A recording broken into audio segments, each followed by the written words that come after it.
What's going on, people? Welcome back to the opposition preview as we look ahead to the game against Everton on the weekend. In this episode, I'm joined by Connor from the Toffee Blues channel to get all the insights. There's a lot going on at Everton. There's been incidents in the past between Palace and Everton as well. We'll be talking about that and more. As always, if you do enjoy the content, make sure to hit the like button and subscribe to not miss out on future videos. And let us know your thoughts in the comment section down below as well.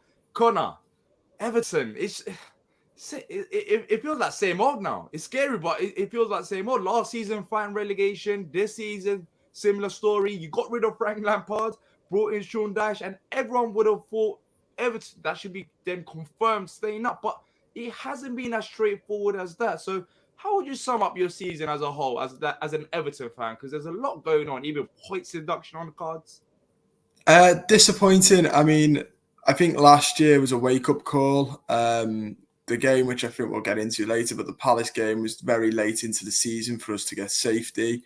I think it'll go a little bit later than that this year. I think it's going to go to the wire, unfortunately.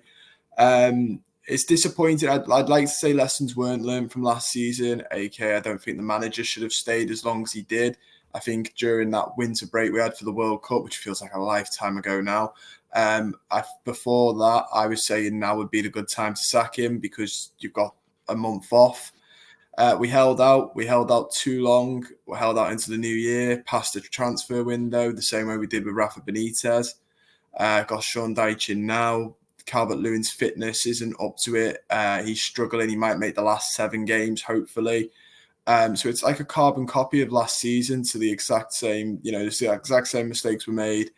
But also this season, as it goes on, more of the mistakes of the past are catching up. It's another year of silly spending catching up with us. It's another year of the Premier League's external auditors looking at Everton, which was also accused of last year. We had it last year, and the Premier League said we were fine last year. Now they're saying something different. It's not for this year, it's for last year, even though they said it's fine.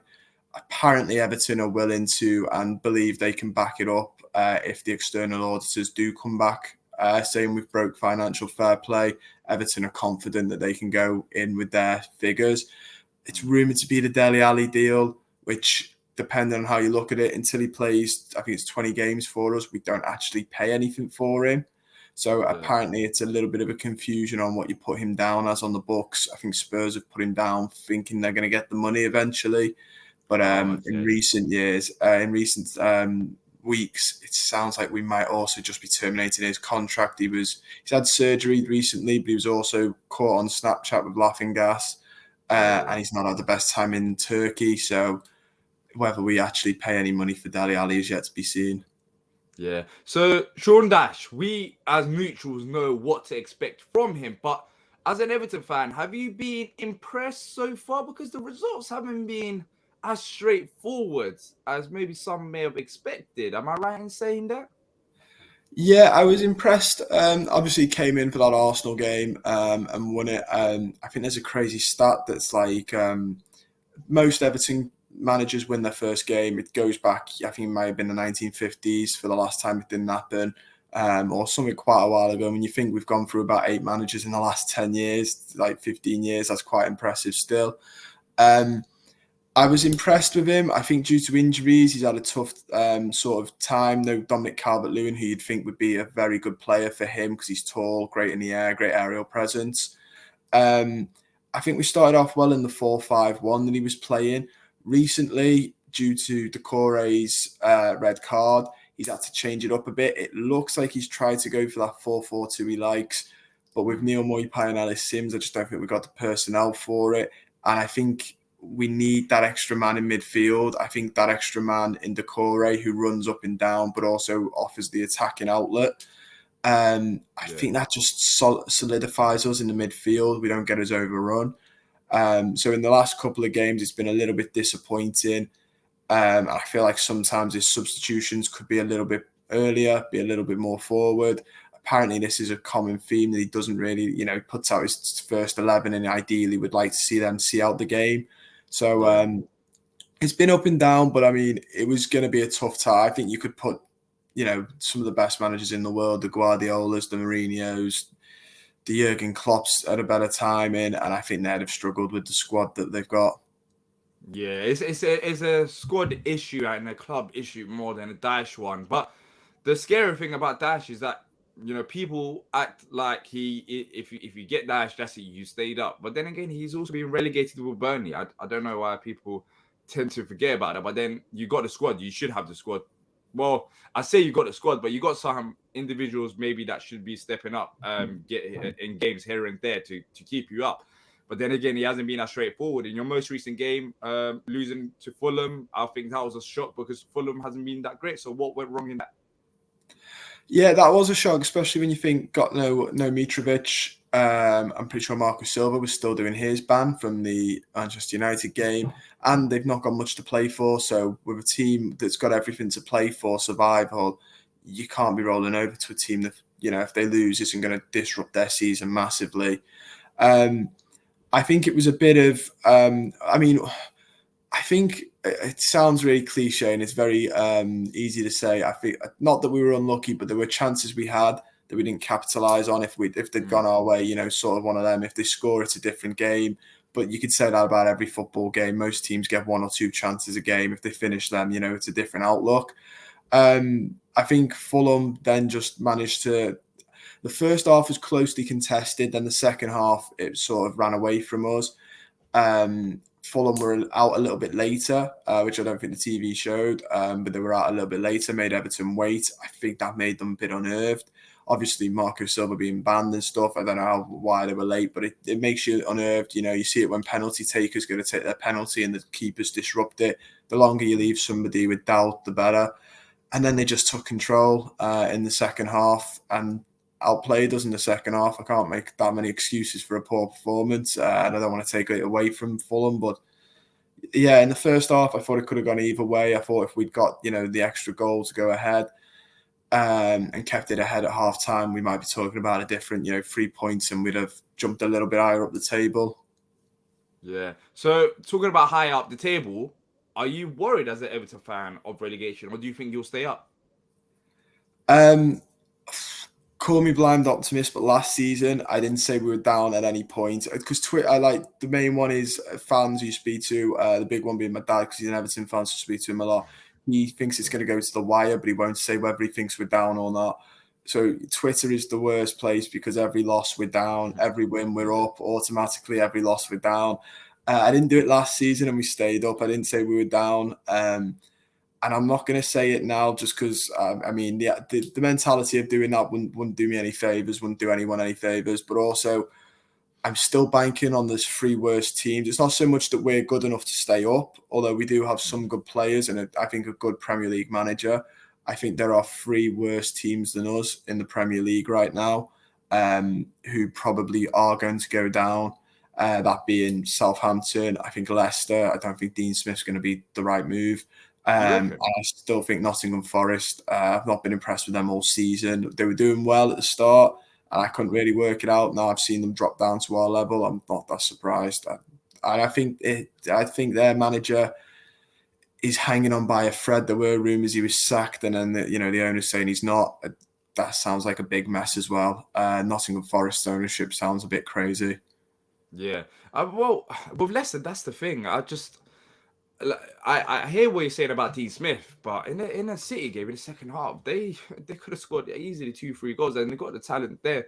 I feel like Dean Smith was a better appointment than the likes of Jesse Marsh, and it makes it interesting. I don't know, maybe I'm looking too much into it, but Leicester might. I wrote them off before because under Rodgers they were 100% going down. They just looked clueless. They didn't look like they knew how to play football. But under Dean Smith, maybe, I don't know, maybe in the short term, you might be able to do something. But yeah, it is interesting because you can't really pick it. Every week it changes, literally, Exactly. because of results. There was lots of people saying Bournemouth were down, and now we're not even mentioning Bournemouth going down. That's the thing. And I will that was say a heavy this conversation all season long. I will say this about Leicester. Like I said, I'm not going to say we're going to stay up because we're too good to go down. But Leicester's squad is when you look at it, has some really, really good players. So their squad would be a shame to go down. But obviously, if they go down instead of us, I'm not going to moan. But their squad is very, very good. Yeah, you're good. Yeah, you wouldn't worry about that. But just quickly, if you do go down, we spoke about off air. Are you worried about the future of the club? Yeah, there was a report. It was in the Everton accounts. It's that time of year where businesses start releasing their accounts. And in the Everton accounts, the auditors, who have since said that they're moving away from Everton, Everton's external auditors have said they're trying to move away from them. But they said that in the event of a relegation, a material uncertainty exists that may cast significant doubt over the group's ability to continue as an ongoing concern. And there is a bit of a worry it came out that they're looking to move away. It might have been the auditors itself saying, if we go down, we don't want to be interested with you. But more worryingly, it sounds like that's them saying the football club will struggle to move forward in the event of a relegation, which I wouldn't be surprised about.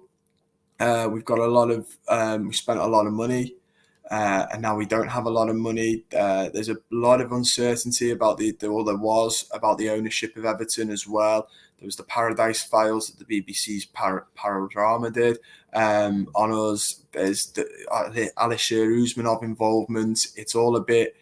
I think if we did, and people did a deep dive into us, I think more and more had come out. It's sort of like a really ugly head that we don't need rearing.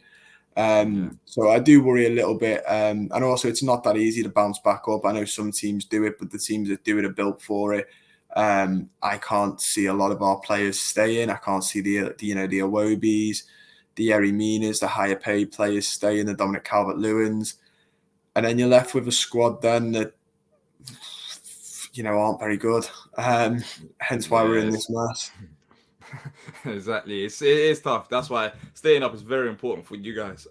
Not just for, some teams can afford to go down in a way to rebuild once again. Like even Leeds fans, I'll speak to one or two, and it might be a case of you go down and you rebuild. Maybe that's the case with Everton as well, but it's just a financial mess behind the scenes that makes it a bit more worrying. It's not as straightforward as go down and rebuild and come back up. But yeah, you just don't want to get relegated anyways. Talking about some of those players featured in a 1-0 loss to a non-league side. Am I right in saying that? Yeah, to Chester City, which are I'm like between Liverpool and Chester City. Chester's another local club. It's behind closed doors, meant to be a confidence booster, I'm sure, and to check the fitness of one player, which is Dominic Calvert-Lewin, who played 70 minutes. That's probably the only positive I can take from that. I think I don't know what else to say. There were some young players. Ellis Sims, though, who's had a couple of first team games. But there were a couple of experienced Premier League players: Decore, Dominic Calvert-Lewin. I think maybe Connor Cody might have got a run out in that one as well. I think it's one of those that backfired a little bit. But if anything, I'm hoping Sean Dyche has absolutely rollicked them quite rightly and just sort of said, listen, pull yourselves together before Palace, otherwise you are free falling at a rapid rate that if you're going to carry on with that type of form. But it is a little bit, it's like, it's a friendly, isn't it? It's, at the start of the season, when you see people bosh the friendlies and you're like, well, it's a friendly. You can only take it at face value. It's sort of like that. Like, it's not good, but it's a friendly. So you got to look at it as at the face value of that. Yeah. So talk about some of those players. Calvert-Lewin, typical that he has to come back for the Palace game. He's out pretty much all season, and then he just comes back for our game. Who's been the standout player? Who should we watch out for in this game? Like I said, Calvert-Lewin's played 70 minutes. He's been putting on his Instagram that says he's fit. His last two goals were against Palace. Obviously, that last game that we played last season that kept us up. So I'd say him if he's fit, but obviously this will be his first game back for a while, so it depends how quickly he can get off the ball. Other than him, I think you've got to be careful of. If you're asking where I think the goals will come from, I would have said Iwobi maybe when he was in the centre, but now he's out on the right, not so much. Dwight McNeil has found himself a nice little bit of form, a little purple patch of form. He's doing quite well at the minute, so maybe Dwight McNeil. In terms of who I think will impress, though, I'd probably say Dwight McNeil. Even if he doesn't get a goal, I think he works under Sean Dyche. He works incredibly hard defensively and with his attacking output now. So I think he's one to watch. And luckily, he's quite good defensively because our left back, I think, is quite susceptible when left on his own. Yeah. So in terms of strengths and weaknesses, what is it that we can potentially exploit with this Everton side? What's the main weakness that you pick out, and also a strength that we should maybe look out for as well? I'd say the weakness is catching certain players out. You've got a lot of good dribblers at Palace. Got nice attackers, good on the eye, who can cause trouble and run at players as well, which is the big one. And I'd say that's our biggest weakness, being run at. I think the way Dyche plays, we're compact. We like to keep our shape, and like to hit on quick transition, but also not to overcommit ourselves. If we do overcommit ourselves, I think we could be in a little bit of trouble with the space we leave behind us. He does like to keep the back four sort of as far back as you can. But if you can catch Vitaly Mikalenko, for example, Elise gets him, for example, on his own and runs at him, I think there's room that he could panic. Ironically, Seamus Coleman, who I don't know if he'll be fit for this, I would have less worry about because he's, while he lacks attackingly, I think as he's got older, his defensive side's a little bit better. But our left back, I think, he struggles when run at, and you've got a lot of good players who run at people with pace, some skill as well. So that'd be the weakness. The strength, we're good at set pieces. We're compact, unless we're broken down. Like I said, if we stay to that compactness, we're tough to beat, and we're really good at set pieces. I think that's our biggest strength is set pieces. Most of our goals have come from them. James Tarkowski is an absolute mountain. And Dwight McNeil's very good at finding him as well. Even if it's just a flick on from the front post as well, there's just all sorts of trouble. So I'd say set pieces is our strength. Yeah, and now let's move on to the final bit of the show, the best part, score predictions. How do you see this one going? I mean, my heart wants to say a win because it's Palace and there's such fun, not fun memories staying up. Winning a game to stay up when you're Everton doesn't feel very fun, but there's and good that's why memories. we want to. Yeah, that's why we want to win this game as well, because you lot have had a lot of fun against us, a lot of fun in recent times. I mean, even kicking Patrick Vieira, I won't forget that as well. Well, you had a lot of fun against Palace, and that's why Palace fans. I'll be honest with you, Palace fans are looking at this game thinking, enough is enough. Enough is enough. We need to go out there and get revenge because Everton just love playing us. Well, that's what I mean. So then the positive, I'm thinking, I mean, it wouldn't be a high-scoring game. Maybe 1-0 to us, but realistically, I can see it being a draw. I think it could be a 1-1. 1-1 draw. Okay, I'm going to go for 1-0 Palace win. I think it'll be tight. But Calvert-Lewin changes things because, of course, he loves scoring against Palace. Yeah, that's why I backed out. It depends if he plays. If he plays, then I'm a little bit more confident. Maybe we could nick something. But if he doesn't, I think the draw might be the more realistic output there. Yeah, I'm because we're at home, confidence as well. 3-3 wins, scoring goals, not conceding that many as well. I think in the last 3 games we've only conceded 1 goal. Yeah, against Leeds. And our defense just genuinely is solid, like the pairing. But Calvert-Lewin could cause them problems. But still, right now it will be hard to knock back my boys because of how we're playing and the last 3 games. So I'm gonna go for 1-0 win. I think it'll be tight.